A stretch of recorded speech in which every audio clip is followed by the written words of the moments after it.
soit rendu à l'Éternel notre Dieu, le consolateur de nos cœurs. Amen. Le Dieu véritable, le Dieu qui voit le cœur, qui compatit, le Dieu qui regarde le besoin le plus profond du cœur, le Dieu qui regarde l'impossible de la vie pour permettre que cela devienne possible. Pour que le Seigneur permette que la chose qui soit impossible devienne possible, il a besoin de la contribution de ta vie. Il a besoin que tu sois l'un de ceux-là qui contribuent, parce que l'Éternel nous parle lorsqu'il nous parle, et nous avons surtout besoin que lui accomplisse ce qu'il est en train de nous parler. Dieu ne parle jamais par hasard. Il n'y a pas de hasard au-devant du Seigneur. En tant que chrétien, le fruit de hasard n'existe jamais.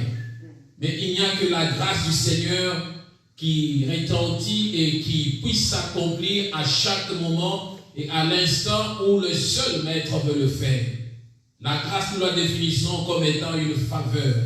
Et cette faveur ne dépend pas de toi, ne dépend pas de moi, mais elle dépend du Maître qui est capable de faire retentir quelque chose. Dans la vie des enfants de Dieu, il y a des situations qu'on appelle par moments des situations malencontreuses. Des situations malencontreuses, c'est-à-dire sur le chemin de la vie, il y a des difficultés qui s'érigent. Il y a des problèmes qui se multiplient.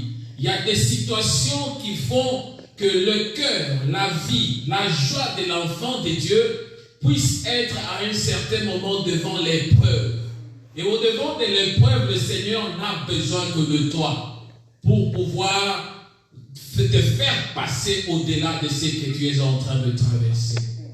Il n'y a que toi qui peut acter, qui peut permettre, qui peut encore disposer de ce cœur joyeux, afin que l'Éternel puisse avoir de l'espace. Et quand l'Éternel a de l'espace, il sait agir dans nos vies. Nous voulons partager sur comment l'impossible peut-il devenir possible dans ta vie. Comment rendre l'impossible? Comment rendre l'impossible? L'impossible de ma vie, l'impossible de ta vie. Comment peux-tu rendre cette situation impossible? Ce qui est devenu comme une situation douloureuse, pénible, une situation qui fait que tu ne sais pas aller de l'avant, tu ne sais pas te mouvoir. Mais cette situation t'a tellement bloqué et que tu te regardes et te dis, mais que ferai-je? Où irai-je? Et comment je peux encore faire? Le Seigneur nous parle dans une histoire que nous allons lire dans sa parole, dans Josué le chapitre 3. Et dans ce chapitre, nous allons lire à partir du verset 5 jusqu'à 13. La Bible nous dit ceci dans Josué le chapitre 3. Josué dit au peuple, « Sanctifiez-vous, car demain l'Éternel fera des prodiges au milieu de vous. » Et Josué dit aux sacrificateurs, « Portez l'arche de l'alliance et passez devant le peuple. » Ils portèrent l'arche de l'alliance, ils marchèrent devant le peuple. L'Éternel dit à Josué, « Aujourd'hui je commencerai à te lever aux yeux de tout Israël, afin qu'ils sachent que je serai avec toi comme j'ai été avec Moïse. Tu donneras cet ordre aux sacrificateurs qui portent l'arche de l'alliance.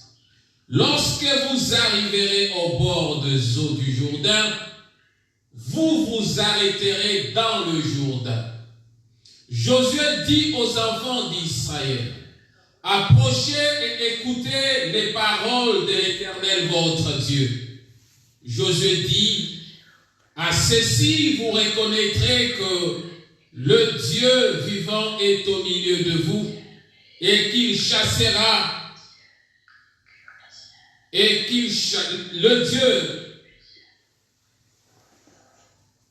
Josué dit, à ceci vous reconnaîtrez que le Dieu vivant est au milieu de vous et qu'il chassera devant vous les Cananéens, les Étiens, les Éviens, le Phérézien, les Girgasiens, les Amoréens et les Jébusiens.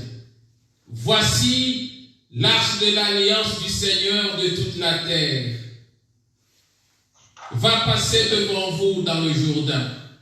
Maintenant, prenez 12 hommes parmi les tribus d'Israël, un homme de chaque tribu.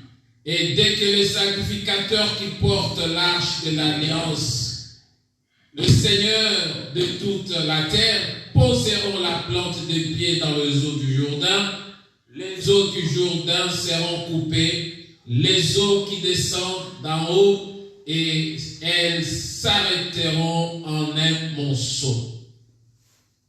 Merci Seigneur pour ce temps. Merci Seigneur pour ce que toi tu permets. Merci Seigneur de disposer nos cœurs à t'écouter. Ici nous sommes venus, Éternel, pour que tu puisses nous parler, que tu puisses nous donner les orientations et les directives dans nos vies. Fais-nous grâce, Éternel, d'être les instruments utiles. Fais-nous grâce, Éternel, d'avoir un cœur qui reçoit et les oreilles disposées, Éternel, pour recevoir ce que tu nous communiques. Merci, parce que tu as toujours réclamé le cœur de l'homme. Et nous disposons nos cœurs, Éternel, que nous puissions être obéissants et que nous puissions faire ce que toi tu nous veux. À toi la gloire au siècle des siècles. Amen. Amen. Je me pose par moment une question, et c'est cette question que je vais te poser d'une manière indirecte. Devant quelle situation te trouves-tu? Parce que pour savoir que je suis au-devant d'une situation, je dois regarder les éléments qui font obstacle. Je regarde ce que je traverse. Je regarde le moment d'angoisse et de tourment que je suis en train de vivre. Et à cela, je pourrais me ressaisir. Je pourrais comprendre que le temps que je traverse ou la situation que je traverse, elle est devenue impossible. Pour que Dieu rende l'impossible possible, il faut que toi-même tu comprennes que tu es dans l'impossibilité. Lorsque tu es encore en mesure de te trouver une solution, c'est pour dire que ta solution n'est pas encore impossible. Lorsque tu as le moyen d'apprendre encore peut-être un médicament et que tu es guéri, tu t'es rétabli, c'est pour dire que l'impossible n'est pas encore devenu impossible. Lorsque tu es en mesure de te lever le matin, d'avoir un pain et de manger, c'est-à-dire qu'il y a encore la possibilité que toi tu puisses faire quelque chose. Lorsque le moyen de vie, de survie, tu les as encore dans la suffisance, il y a encore la possibilité de te taper la poitrine, de dire que tu te suffis parce que tu sais ce que tu vas manger demain et tu sais ce que tu vas te vêtir demain. Mais au moment où le tout devient bloqué, la pensée de l'homme, l'intelligence et la sagesse de l'homme arrivent au bout. C'est à cela que le Seigneur regarde et voit réellement que là, cet homme, mon fils, mon enfant, est arrivé au-devant de l'impossibilité. L'impossibilité, c'est le fait d'être au-devant d'un mur, d'être au-devant d'une situation dans laquelle, au-devant de laquelle on s'est dit, maintenant je ne peux rien, je n'ai pas d'autre issue, je n'ai pas d'autre moyen de m'approcher du Seigneur, il n'y a pas la possibilité que je trouve autre moyen et là je suis bloqué. Étant donné que tu n'es pas bloqué, c'est-à-dire que la sagesse, l'intelligence de l'homme peut encore agir. Dans beaucoup de cas, nous avons vu les gens qui pensent être dans une situation de l'impossibilité, mais qui réellement ne le sont pas. Et le Seigneur te laisse, te pousse encore de pouvoir utiliser les moyens que tu as, les possibilités qu'il te donne et qu'il t'a accordées, et peut-être que tu utilises encore ta sagesse, parce que la sagesse vient de Dieu. Ici, à la lumière de ces écrits que nous venons de lire, il est clairement établi que l'accomplissement des prodiges dont parle l'Éternel est conditionné par deux facteurs. Les deux facteurs importants qui permettent de rendre l'impossible possible. Les enfants d'Israël, après avoir appris la conduite avec Josué, ils sont en train de marcher et ils avancent. Et au chapitre 3, on est en train de nous relater ce qu'ils ont trouvé comme difficulté. Nous savons qu'avec Moïse, ils ont pu trouver des difficultés au-devant de la mer Rouge. Et que cette difficulté était une difficulté réelle, une difficulté qui était puissante, une difficulté devant laquelle ils n'avaient pas de solution et la plupart d'entre eux avaient préféré rentrer en Égypte, mourir en Égypte, que de venir mourir dans les eaux de la mer. Mais ici, c'est une deuxième étape qui arrive. À la première, l'impossible a été rendu possible juste par le bâton de Moïse. Dieu n'a pas demandé la volonté du peuple. Dieu n'a pas demandé que le peuple se sanctifie. Dieu n'a pas demandé que le peuple s'apprête pour traverser la mer Rouge. Mais il a seulement dit à Moïse, Moïse, lève ton bâton au devant de la mer, et que quand tu lèveras le bâton, et mon peuple passera à pied sec. Là, il s'agissait seulement de la responsabilité des dieux. Et parce que Dieu avait dit à Moïse, je t'utiliserai devant Aaron comme Dieu. C'est-à-dire, en Moïse, les capacités de Dieu étaient encore agissantes. Et c'est ainsi qu'il a tendu, et là, le bâton et le peuple est passé à traverser à pied sec. Lorsque nous arrivons devant de Josué, quand il reprend encore la relève, la difficulté similaire va encore s'ériger sur leur parcours. Le peuple est buté au-devant d'une réalité. Et le Dieu d'Israël, le Dieu de la gloire, a dit à ce peuple, avancez, moi je marcherai avec vous. Amen. Et il a réconforté Josué, afin que Josué ne puisse pas lâcher prise. Et que Josué comprenne que tout ce qu'il aura à faire, tout ce qu'il aura à commander, tout ce qu'il aura à orienter, viendra de Dieu. Et Dieu était fier de Josué parce qu'il a dit, je veux permettre aujourd'hui que le peuple commence à comprendre. Parce que moi, je vais t'élever. Et le peuple va comprendre que c'est moi qui t'ai établi. Et c'est moi qui marche avec toi. Cela ne pouvait être qu'un réconfort. Cela ne pouvait être que quelque chose de joyeux au devant de ce peuple et surtout au devant de Josué. Il était réconforté. Dieu l'utilisait afin qu'il sache comment conduire le peuple. Tous ceux qui avaient vécu le miracle de la mer Rouge étaient déjà morts. Tous ceux qui avaient expérimenté la puissance de la gloire de Dieu dans le désert étaient déjà morts. Mais maintenant, le peuple se trouve au devant du Jourdain. Quand le peuple se trouve au devant du Jourdain, une réalité. Et c'est là où on trouve les deux facteurs importants. Le premier facteur, c'est le comportement du peuple à se sanctifier. Dieu dit, maintenant nous allons, je vais vous amener de l'autre côté. Et quand vous allez traverser, vous serez buté au-devant d'une autre difficulté qui est Jéricho. Mais pour arriver ou avant d'arriver à Jéricho, Moïse et Josué, mon serviteur, voilà ce que tu vas dire au peuple. Va dire au peuple que le peuple se sanctifie. Dis au peuple d'être prêt, qu'il ait un comportement de la sanctification. Et ainsi, ce comportement de la sanctification permettra que vous puissiez traverser la mer, le Jourdain. Et le deuxième facteur important, c'est l'obéissance des sacrificateurs, de ces serviteurs de Dieu qui étaient au nombre de 12 qui ont été pris, et ils avaient la responsabilité de porter l'arche. Première responsabilité. Porter l'arche de l'alliance. La deuxième responsabilité, ou deuxième recommandation était que quand vous portez l'arche, vous allez vous avancer dans le Jourdain.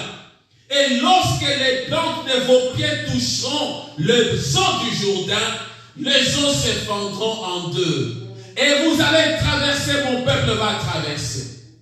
Nous trouvons ici que l'impossible ne peut être rendu possible que sur les deux facteurs importants qui sont, le premier, nous avons dit, le comportement du peuple. Lorsque le peuple obéit, lorsque le peuple accepte de comprendre ce que Dieu lui dit, au travers de ses serviteurs, au travers de ses envoyés, lorsque le peuple se dispose à pouvoir accomplir ce que Dieu attend, et cela permet le déclenchement de quelque chose. La deuxième responsabilité, c'est celle qui concerne même le serviteur en eux-mêmes. Ils ont pris un sacrificateur par tribu, mais chaque sacrificateur avait une responsabilité. Et qu'ils devaient tous porter l'arche de l'alliance. Et dans l'arche, nous savons ce qui était. La sanctification comme premier facteur. Qu'est-ce qu'est la sanctification? Nous devons comprendre que la sanctification, elle est quelque chose qui désigne la réalisation progressive d'une vie de sainteté. C'est-à-dire, quand on dit que quelqu'un se sanctifie, cette personne est en train de réaliser progressivement une vie de sainteté. Et cette vie de sainteté, son secret réside dans la communion avec Christ. Parce que tu ne peux pas te sanctifier sans Christ. Tu ne peux pas te sanctifier sans connaître les valeurs divines. Tu ne peux pas te sanctifier sans connaître la parole ou la loi de Dieu. On se sanctifie par rapport à la parole de Dieu. Ainsi, ce peuple ne devait que se sanctifier en rapport à la loi de Dieu.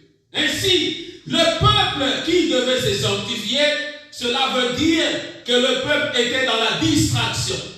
Malgré les difficultés que le peuple connaissait, malgré les situations que le peuple traversait, mais le peuple était dans la distraction. Tu peux être au-devant d'une situation difficile. Tu peux être au-devant d'un problème qui devient un handicap de ta vie et tu ne sais pas aller au-delà. Mais tu es en train de vivre dans la négligence, tu es dans la distraction, tu as oublié que la recommandation que l'Éternel te fait est de pouvoir te disposer à recevoir ce dont il a besoin de faire. Dieu ne peut rien faire si toi tu ne lui as pas donné une place. La sanctification, nous avons dit, cet abandon, cette situation progressive, la réalisation progressive d'une vie de sainteté dont le secret réside dans la communion avec Dieu.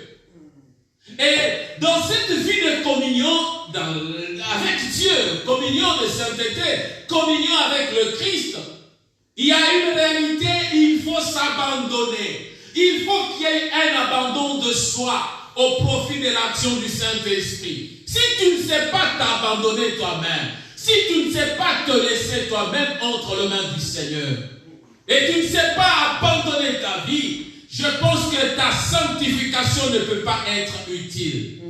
Elle est utile lorsque tu t'abandonnes et tu laisses l'action du Saint-Esprit, l'action de Dieu, la puissance de Dieu. Tu donnes à Dieu de la place dans ton cœur. Tu es en train de marcher étape par étape, progressivement, à pouvoir t'approcher du Seigneur. Amen. La sanctification, elle est le but proposé à la volonté régénérée du chrétien. Ta volonté, la volonté régénérée. C'est pour dire que je vivais dans la lourdeur, je vivais dans la distraction, je vivais dans le temps qui ne donnait pas gloire au Seigneur, mais je dois être régénéré. Je dois changer, je dois me regarder moi-même. Je dois regarder ma vie, ma situation. Je dois regarder ce qui ne marche pas avec le Seigneur pour atteindre la sainteté, pour atteindre le sacré de Dieu. Pour que Dieu agisse il veut et il a voulu dans ce texte que ce peuple tende d'abord à ce qui est saint, que le peuple comprenne que c'est un Dieu saint.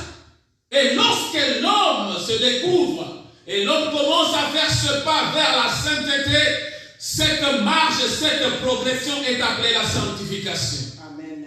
Et ainsi, nous regardons que par la sanctification, nous comprenons que c'est un processus. Un processus moral et spirituel qui doit nous conduire à ce qui est sacré. Qu'est-ce qui est sacré? Dieu est sacré. Ce que Dieu fait est sacré. Tout ce qui est sacré est une propriété réservée à Dieu. Dieu veut s'occuper de toi. Mais pour s'occuper de toi, il veut qu'à un certain moment, que tu puisses t'examiner, que tu puisses regarder la manière que tu es en train de marcher avec lui, que tu puisses regarder ta marche que tu es en train de faire avec lui. Et si tu es dans la distraction, dans la négligence, si tu es dans des choses profanes, tu dois quitter pour revenir auprès du Seigneur. Il y a des personnes qui ont accepté leur sort. Les gens qui ont accepté leur sort. Tu es gravement malade, tu es dans une situation donnée, mais tu acceptes ton sort, tu n'as pas le souci de progresser avec le Seigneur. Tu te laisses dans la distraction, tu te laisses emballer par des choses profanes qui ne donnent pas gloire au Seigneur. Tu te laisses au-delà de ce que le Seigneur peut attendre de toi. Nous devons comprendre que ce qui est sacré ou ce qui est saint, parce que le sacré, c'est ce qui est saint. Ce qui est saint est sacré. Tout ce qui est sacré est une propriété de Dieu. Lorsque tu y vas dans la sanctification, tu arrives à ce qui est sacré. Tu arrives là où c'est que Dieu attend. Parce que tu deviens maintenant le domaine de Dieu. Le domaine de l'action de Dieu. Le domaine de l'action du Saint-Esprit. Le domaine où Dieu se sent à l'aise, se sent dans la joie pour agir. Et quand tu arrives à ce point de la sainteté, le point d'être mis à part, et cela on t'appelle que tu es consacré à Dieu. Une personne qui est consacrée à Dieu, c'est une personne qui est mise à part. La sanctification est un effort qui est personnel que tu fais. Cet effort tu fais par rapport à ton comportement, par rapport à ton caractère, par rapport à tes habitudes, par rapport à ce qui ne donne pas gloire au Seigneur et surtout en se conformant sur la parole de Dieu. Dieu en a besoin. Et quand tu fais cet effort renouvelé dans la fidélité, cet effort renouvelé dans la morale, dans le spirituel, tu regardes ton comportement, tu regardes tes agissements, tu regardes la manière que tu vis, tu te poses la question, mais non, cette situation que je traverse, je dois chercher à m'approcher du Seigneur. Amen. Mais pour s'approcher du Seigneur, on doit être sanctifié. Amen. Et celui qui est sanctifié arrive au sacré, à la sainteté. Et ce qui est saint, ça devient une propriété de Dieu.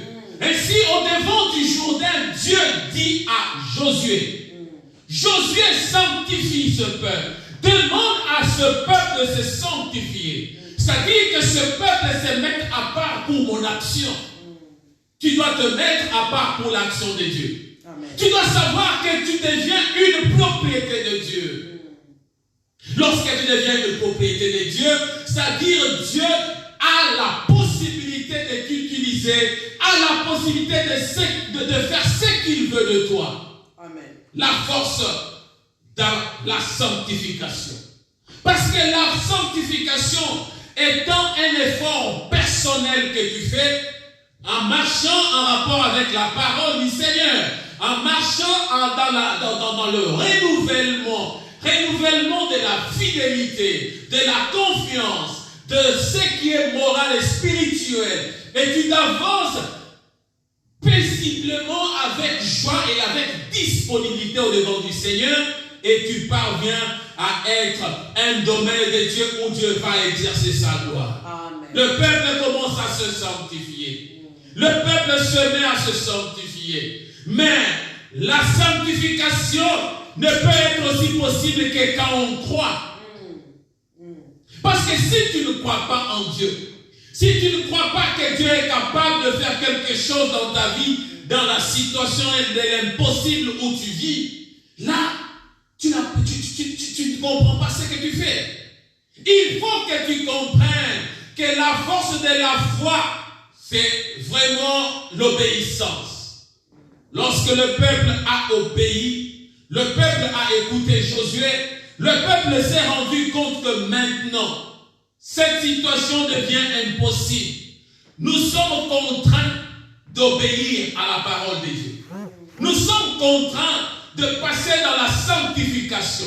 Nous sommes contraints de nous consacrer, de devenir une propriété de Dieu encore une fois pour que Dieu agisse dans notre vie. Amen. Mon bien-aimé, la situation dans laquelle tu traverses et tu vis, la situation que tu es en train de traverser maintenant, est-ce une situation qui te permet d'être négligent, d'être désobéissant, de vivre comme toute personne dans ce monde, de vivre comme quelqu'un qui vit dans le monde et qui n'a pas d'égard à l'éternel? Non, Dieu a besoin de notre sanctification. On ne peut pas chercher à être agréable à Dieu tout en ayant des racines ancrées dans le mal. Non. Comment veux-tu être agréable à Dieu au moment où les racines de ta vie, au moment où les choses de ta vie, au moment où ta vie, le train de ta vie est enraciné? C'est-à-dire, tu es tellement assis dans les choses qui ne donnent pas gloire au Seigneur. Tu es tellement assis dans la négligence. Tu es tellement assis dans la débauche, dans l'impureté. Tu es assis dans le mal, dans le péché. Mais tu es en train de chercher que Dieu intervienne dans ta vie. Tu es tellement dans une situation de l'impossibilité. Mais tu as trouvé ça normal. Tu trouves que ce que tu vis est normal. Tu trouves que ce que tu traverses est normal. Non, ce n'est pas normal. À un certain moment de la vie, il faut que tu te lèves. Le Seigneur parle. Et quand il parle, il faut que l'on écoute. Et lorsqu'on écoute, le Seigneur est content de pouvoir agir parce que nous lui avons accordé de l'espace. Amen. Quel espace accordes-tu au Seigneur? Tu cherches à être agréable au Seigneur. Tu cherches que Dieu te bénisse. Tu cherches que Dieu t'assiste et te console. Au moment où tu as des racines plongées dans le mal. Non, mon bien-aimé. Ce que Dieu veut, c'est votre sanctification. La Bible nous dit dans 1 Timothée, 1 Thessaloniciens, plutôt, le chapitre 4, verset 3, que ce que Dieu veut, c'est notre sanctification. Abstenez-vous de l'impureté. Et au verset 7, il dit, Dieu ne nous a pas appelés à l'impureté, mais à la sanctification. Dieu nous a appelés à la sanctification. Dieu nous a appelés à la sanctification. Et là, nous comprenons qu'il y a une différence entre la sanctification et la repentance. La repentance, c'est-à-dire, je fais des efforts au devant de certaines situations, je suis en train d'abandonner certaines situations, mais la sanctification, c'est pour quelqu'un qui est déjà un enfant de Dieu. Tu es un enfant de Dieu, mais le problème qui est là est que tu es négligent. Tu es négligent. Tu n'as pas d'égard à la parole du Seigneur. Tu ne veux pas te consacrer au Seigneur. Tu es là, tout ce qui se passe, c'est comme de l'aventure au-devant de toi. Et Dieu a besoin, parce qu'il nous dit, il ne nous a pas appelés à l'impureté, mais il nous a appelés à la sanctification. Amen. Il y a des problèmes. Nous devons comprendre. Parce qu'il y a des choses qui, lorsque nous nous approchons de la sanctification, nous pouvons nous poser la question. Quel est le motif même de la sanctification? Comment je dois me sanctifier? Quel est le motif? Parce que le motif de la sanctification est de nous amener à la sainteté. nous amener à la consécration, nous amener au devant du Seigneur, tel que nous l'avons dit précédemment. Nous devons aussi être saints dans toute notre conduite. Nous devons être saints comme celui qui nous a appelés est saint. Nous devons nous approcher de lui dans la sainteté. Et la sainteté, pour y parvenir, tu dois passer par la sanctification. Je me réjouis souvent de ce texte que nous dit dans Hébreux le chapitre 12, verset 14, surtout la partie B. Mais la partie A nous dit, recherchez la paix avec tous et la sanctification sans laquelle personne ne verra le Seigneur. Ne verra le Seigneur. C'est-à-dire, rechercher la sanctification. Rechercher à être mis à part. Rechercher à devenir une propriété totale de Dieu. Rechercher à être dans la sainteté, dans la consécration. Si tu n'as pas cherché la sanctification, tu ne verras jamais le Seigneur. Tu ne peux pas voir le Seigneur. Le Seigneur se fait voir au devant de ceux qui le cherchent. Et ceux qui le cherchent, ce sont ceux-là qui se sanctifient. Et ceux qui se sanctifient, ce sont ceux-là qui se mettent à part. Ils deviennent une propriété du Seigneur. Si le motif de la sanctification est de nous amener vers la sainteté, mais son secret réside dans la foi. Le secret de la sanctification réside dans la foi. Pourquoi? Parce que la foi nous permet de saisir les valeurs parfaites et réelles de Dieu. On ne peut jamais arriver à la faisabilité. On ne peut jamais arriver à l'action du Saint-Esprit. On ne peut jamais arriver à la gloire, à la grandeur du Seigneur si on ne sait pas saisir la valeur de Dieu, la valeur de l'action de Dieu, la valeur de la faisabilité de l'œuvre de Christ en nous. Nous devons saisir cette valeur. Et la valeur ne peut être saisie que par la foi. Et la Bible nous dit que Christ lui-même, il est le consommateur de notre foi. Pour consommer notre foi, nous devons croire. Nous devons nous approcher dans la sanctification et on devient au-devant de lui. Quand on s'approche, on se laisse entre ses saintes mains. Ainsi le Seigneur regarde que nous sommes ses enfants. Et le Seigneur nous fait grâce. Il vient à notre secours. Le Seigneur fait la promesse d'accomplir le prodige au-devant de ses enfants d'Israël. Il dit, je vais agir. Vous allez traverser à pied sec. Vous allez voir que je suis Dieu. Josué ait confiance en moi, que le peuple ait confiance en moi, et que le sacrificateur, le serviteur de Dieu ait confiance en moi. Et lorsque Josué est en train de communiquer ces choses, nous voyons ce qui est en train d'arriver. Le deuxième facteur, nous avons dit, l'obéissance des sacrificateurs. Qu'est-ce qui arrive avec le sacrificateur? Le Seigneur leur dit, avant de traverser, il y a deux conditions. La première condition, vous devez porter l'arche de l'Éternel, qui était le signe de la présence de Dieu, le signe de son aide, le signe de son autorité. Normalement, l'arche avait une place spéciale là où on le mettait, naturellement dans le lieu le plus sacré du sanctuaire. Mais dans des situations particulières, on pouvait le tirer, le sortir de là. On pouvait le porter au devant des difficultés, afin que l'Éternel se manifeste et la gloire de Dieu était de mise. C'est ce qui arrive ici. Ils étaient en train de voyager.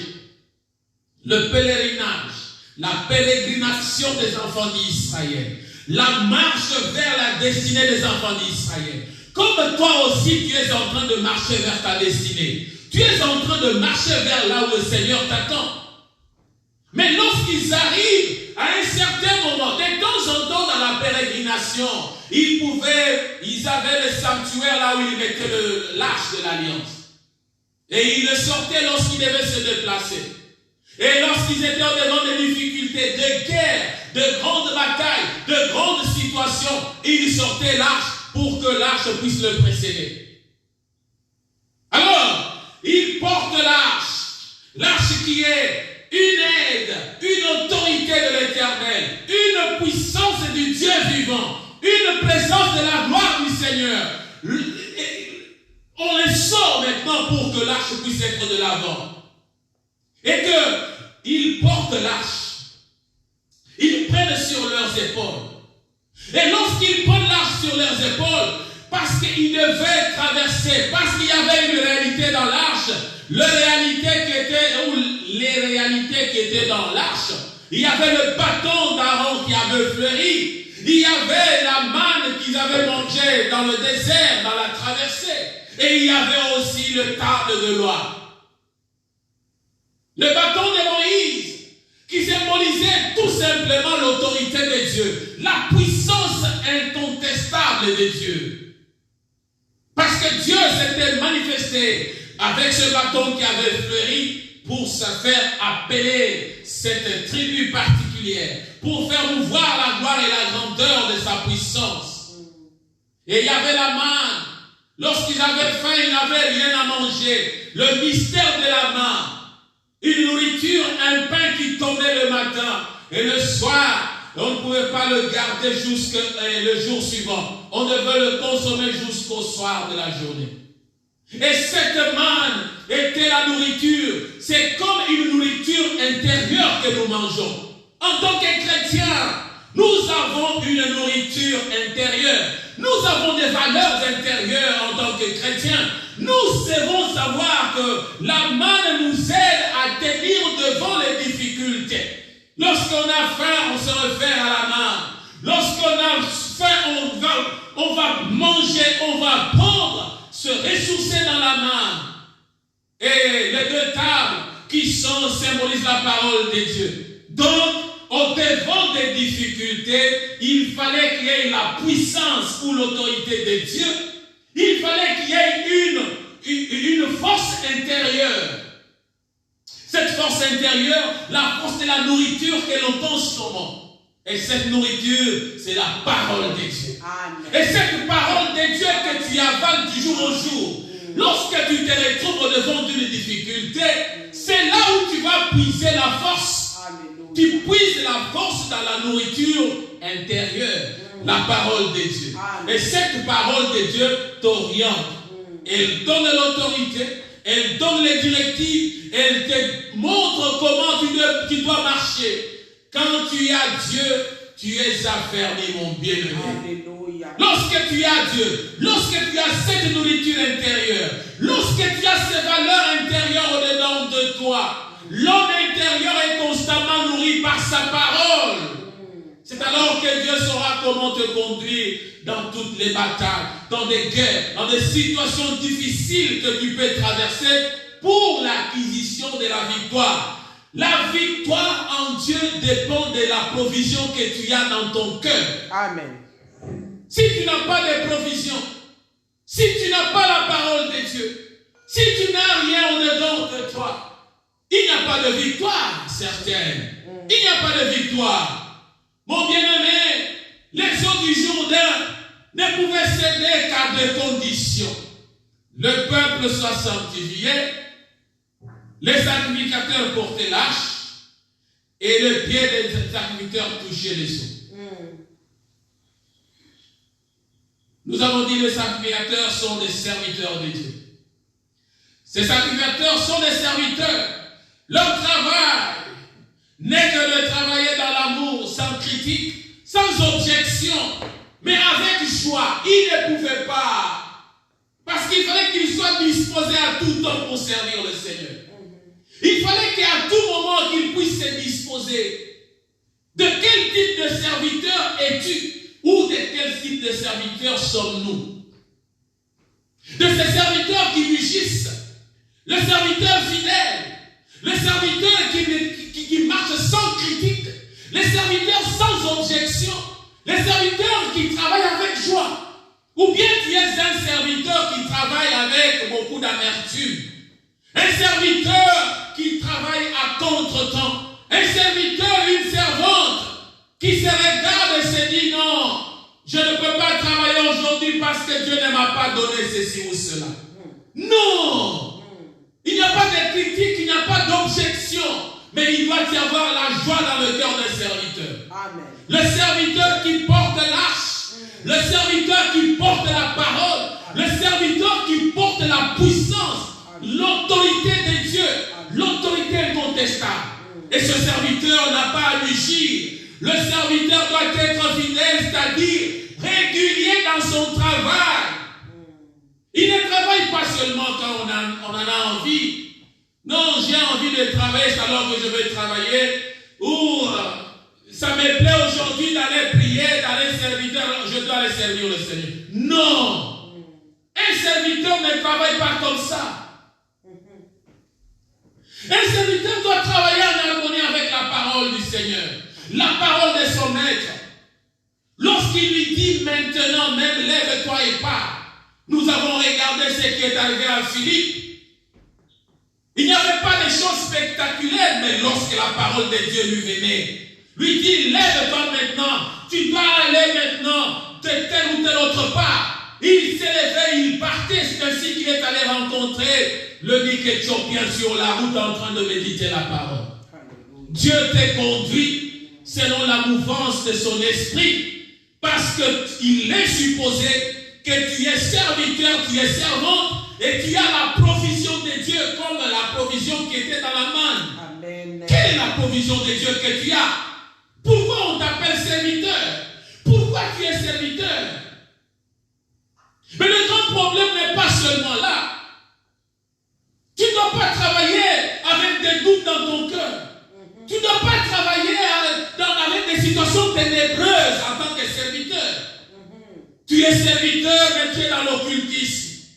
Tu es serviteur, tu vas chercher les racines de traditions, les puissances traditionnelles. Tu vas chercher ceci, cela. De quel type de serviteur es-tu? Or, ici, il nous est dit que le serviteur doit porter l'arche. Amen. Tu dois porter la parole. Amen. Tu dois porter la gloire du Seigneur. Amen. Tu dois porter la puissance du Seigneur. Amen. Mais de quel type de serviteur es-tu? Mais le deuxième facteur est que le serviteur, oui, il est serviteur, tu es serviteur. Tu es serviteur, Dieu t'utilise. Le problème est que les gens qui t'entendent, les gens qui t'écoutent, quelle confiance faites-vous aux serviteurs qui vous conduisent? Quelle confiance faites-vous aux serviteurs qui vous parlent? Quelle confiance faites-vous à ceux-là qui vous disent ainsi dit le Seigneur? Ils pouvaient refuser. Josué a parlé, Josué leur a dit ce qu'il fallait faire. Ils pouvaient refuser s'ils n'étaient pas de vrais serviteurs. Ils pouvaient contester. Ils pouvaient dire que nous sommes fatigués avec le voyage. Ils pouvaient dire que l'arche pèse.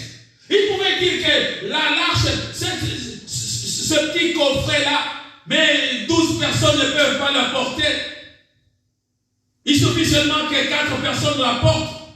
Ils pouvaient contester, mais la Bible nous dit, ils n'ont pas à mugir parce que c'est la parole qui vient du Maître. Et parce qu'ils écoutaient la parole du Seigneur, c'est ainsi que la gloire de Dieu était capable de retentir dans la vie de tout le peuple. Amen. Comment œuvrent les serviteurs de Dieu qui te conduisent? Ont-ils d'autres choses que ce que Dieu leur recommande? Ont-ils d'autres situations que ce que Dieu leur demande? Savez-vous que Dieu ne se sert que des serviteurs pour accomplir cette promesse? Dieu ne va pas loin. Dieu ne va pas aller aux États-Unis pour apporter une solution à une situation qui est en Irlande. Mais Dieu se servira toujours des serviteurs qu'il a placés. Amen. Ici, pourquoi ne sont-ils pas allés chercher des serviteurs ailleurs? Mais on a pris seulement ceux qui étaient avec eux. Ce sont eux-là qui, par la parole du Seigneur, ils ont écouté la parole du Seigneur, ils ont obéi à la parole du Seigneur, et les serviteurs sont allés pour la traversée du Jourdain. Amen. Mais bien aimé, la traversée du Jourdain n'était pas quelque chose de facile. La traversée se faisait pendant le mois de Nissan. Dans le calendrier hébraïque, ce qui correspond à peu près au mois de mars dans le calendrier grégorien. Le mois de mars, nous savons que c'est une période difficile. C'est le printemps. Là où toute la neige qui est dans le colline, dans les montagnes, la neige qui est au pôle est en train de fondre. Et par moment, il y a des crues. C'est-à-dire l'eau augmente. Pourquoi? Parce qu'il y a la fonte de neige. Et cette fonte de neige, l'eau est tellement froide. Et pendant cette période difficile, c'est le temps où le Seigneur a permis qu'il puisse traverser. Il a fallu que les sacrificateurs s'acquittent de leur charge. Cette difficulté, l'impossible, Dieu a voulu le rendre possible. Amen. Mais à des conditions. L'impossible de ta vie, Dieu est capable de le rendre possible. Mais à une condition. Il y a des conditions que Dieu peut faire pour que l'impossible de ta vie soit transformé. Que l'impossible de ta vie puisse changer. Le tout dépend premièrement de toi-même. Le tout dépend de toi-même. Que crois-tu de tes cieux? Que crois-tu dans ton cœur? Au dépend de ce que tu traverses. La traversée était impossible aux yeux des enfants d'Israël. Mais elle était devenue possible par la foi. Ils ont commencé à croire. En regardant la situation, c'était impossible. Mais, lorsqu'ils ont regardé dans la dimension de la foi, ils ont trouvé que cela était possible. Dieu est capable de rendre l'impossible de ta vie possible. La Bible nous dit dans 1 Pierre, le chapitre 2, versets 7 à 8, la Bible nous dit, l'honneur est donc pour vous qui croyez, mais pour les incrédules, la pierre qu'ont rejeté ceux qui bâtissaient est devenue la principale de l'homme, et une pierre d'achoppement et un rocher de scandale. Ils s'y heurtent pour n'avoir pas cru à la parole, et c'est à cela qu'ils sont destinés. La pierre, c'est-à-dire ici, on nous dit que l'honneur est pour vous, parce que vous croyez. Mais si vous êtes incrédule, non, là il y a un problème.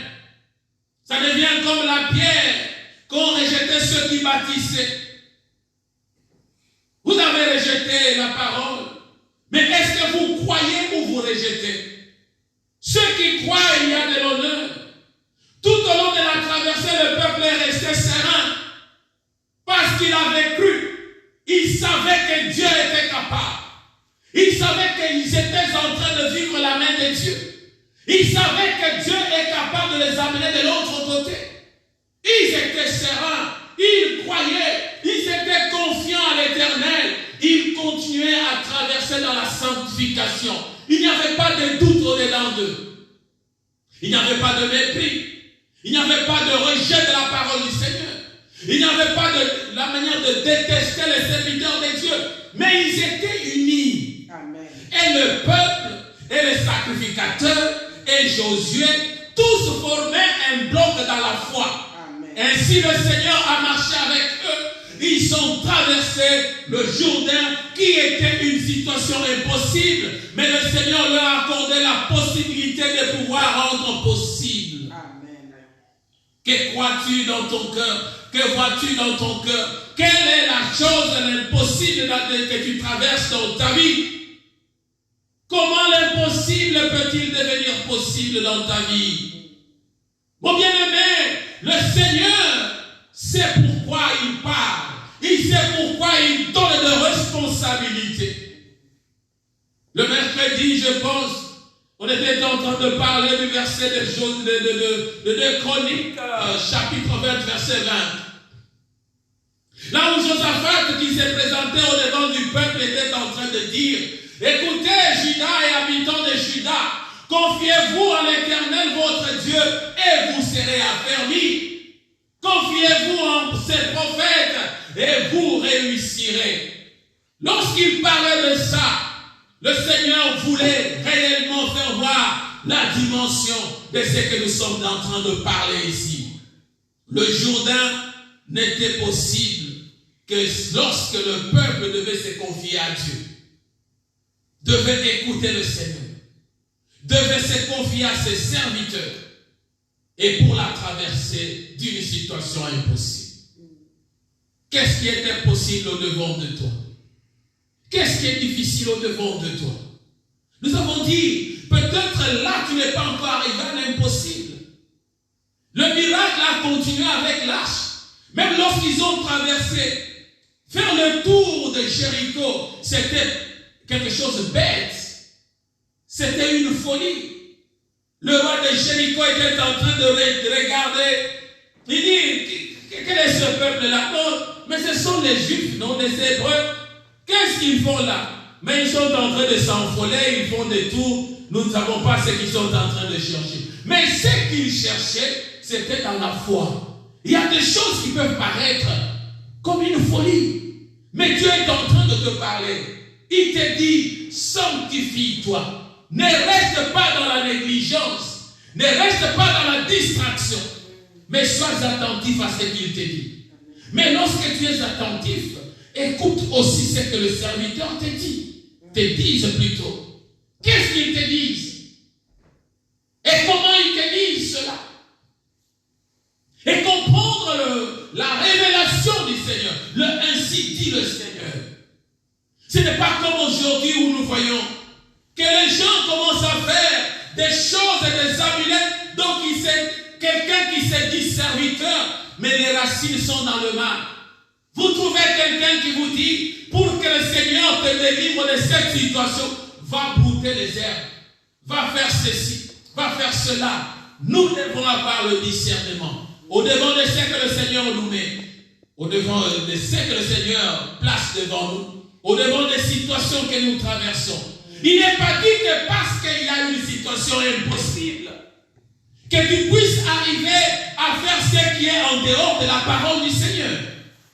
Nous avons dit que le tout réside dans l'obéissance à la parole, le comportement du peuple et l'obéissance des serviteurs à la parole dans le port de l'arche et dans la marche dans le Jourdain pour que le Jourdain se déchire en deux, se partage en deux et que le peuple puisse traverser. Je voudrais que tu tournes le regard au devant du Seigneur.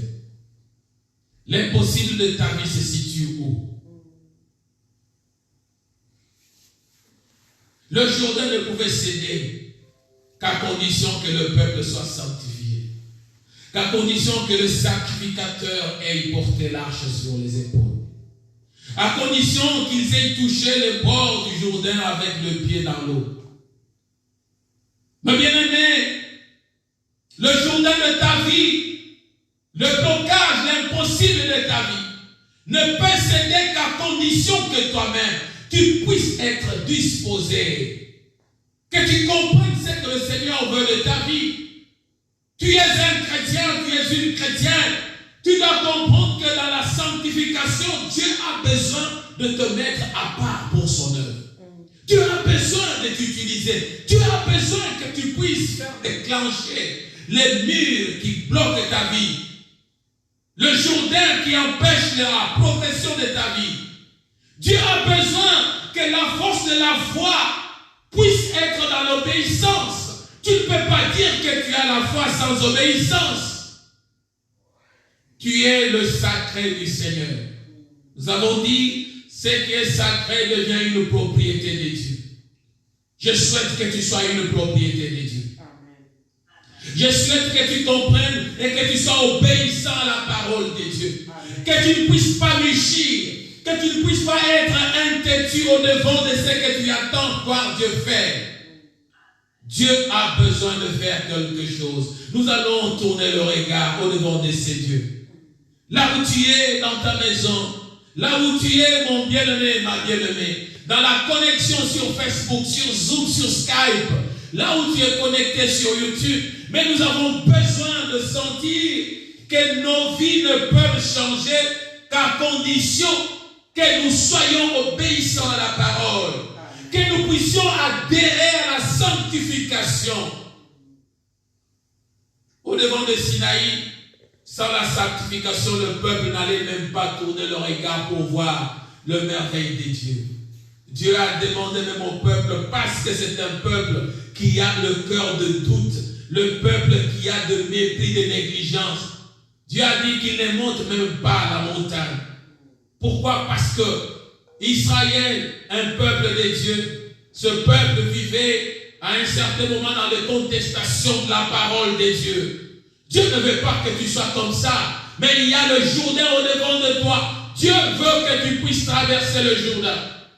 Dieu veut que tu puisses aller au-delà. Quel est le Jourdain de ta vie? Quelle est la difficulté que tu traverses dans la vie? Regarde-toi, obéis seulement à la parole du Seigneur qui te dit sanctifie-toi. Ce processus d'être mis à part, le processus d'arriver à être consacré au Seigneur, accepte au moins d'abandonner ce qui ne donne pas gloire au Seigneur. Accepte de te consacrer au Seigneur. Accepte de ne pas vivre dans ce qui est profane. Vis dans ce qui est spirituel. Vis dans ce qui peut t'apporter de remèdes et des solutions. Tu as peut-être cherché des solutions dans le monde. Tu es allé auprès de marabouts. Tu es allé auprès de gens qui peuvent dire ceci, faire cela. Mais je te dis, reviens à Dieu. Reviens au Seigneur. Il est capable de te faire traverser le Jourdain, à condition que toi-même tu puisses croire, que tu puisses obéir à sa parole, et le Seigneur agira. Seigneur, tu es merveilleux. Tendre Père, tu es le Dieu de gloire et de bonté, de puissance et de merveille. Tu n'as jamais délaissé ceux qui viennent au-devant de toi. Éternel, tu n'aimes pas les négligents. Tu n'aimes pas, Éternel, mon Dieu, mon roi, ceux qui abandonnent le service qu'ils peuvent faire au-devant de toi. Tu n'aimes jamais ceux qui ont les racines ancrées dans le mal, dans le péché, mais sont en train de s'approcher auprès de toi pour voir ta main.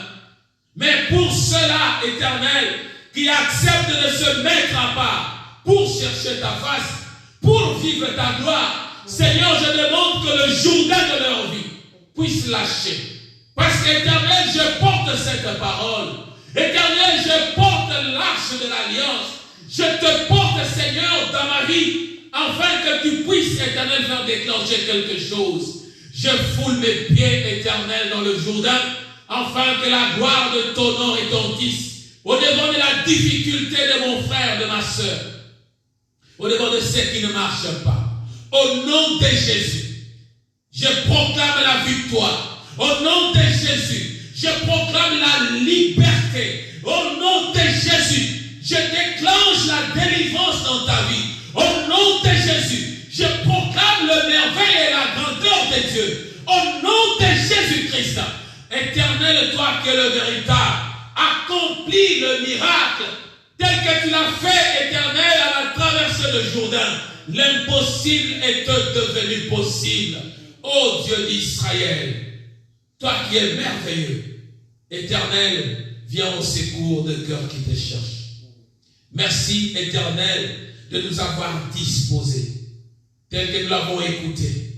La part de mon frère, de ma soeur, et ma part sont de mise à l'obéissance à ta parole. J'ai obéi, Seigneur. Je sais que tu es capable de guérir. Je sais que tu es capable de sortir de l'engloutement de l'ennemi Satan. Je sais que tu es capable, Éternel, de faire déclencher ce que de ta gloire dans la vie de tes enfants. Seigneur, adresse cette prière.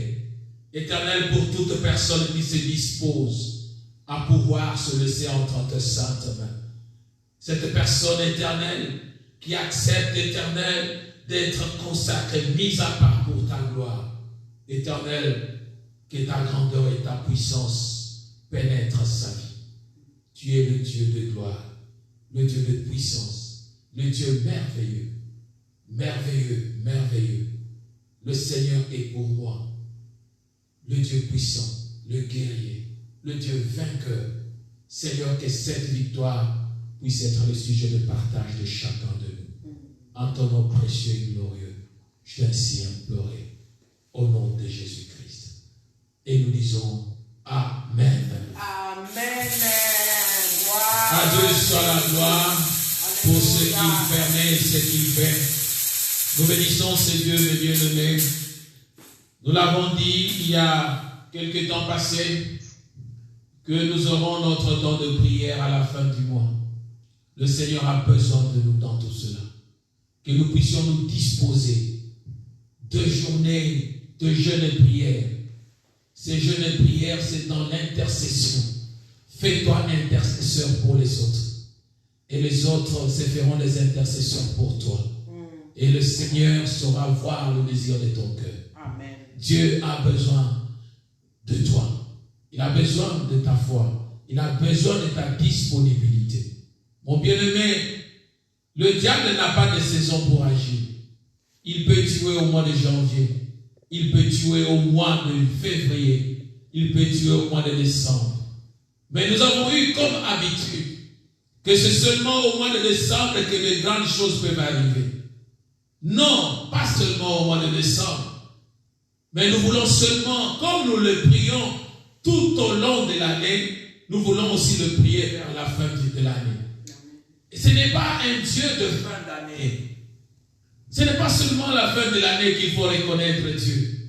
Mais il faut le reconnaître, le servir tout au long de notre vie. Il a besoin de ça. Il est le maître des temps et des circonstances. Alors le 25 et le 26, ce mois, le dernier week-end du mois, nous aurons ce temps de jeûne et prière. Et j'aimerais que chacun se dispose et prend la charge de prier pour les autres. Et le Seigneur permettra de faire étendir sa gloire.